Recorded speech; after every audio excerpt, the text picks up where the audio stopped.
ताभ्य नमः। मातृदेवो भव, पितृदेवो भव, आचार्य देवो भव, सर्वब्रह्मण्योभ्यो नमः। खाद्य नैवेद्य शर्करा नैवेद्य पांदुरामी धूपम दर्शयामि दीपम दर्शयामि।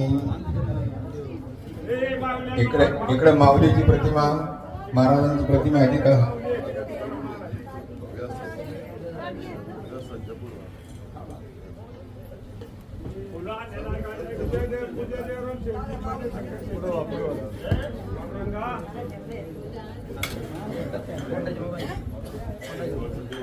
आता या ठिकाणी आरतीचा कार्यक्रम होणार आहे. आपल्याला विनंती करतो आपण या ठिकाणी पुढे यावं.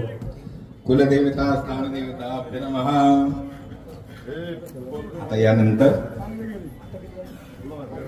कृपया भगिनींनी प्रतिमेची खाली पूजा करून घ्या. हळद कुंकू एक एक फुलवा, तांदूळ चला, सरपंच आहे. आणि आरती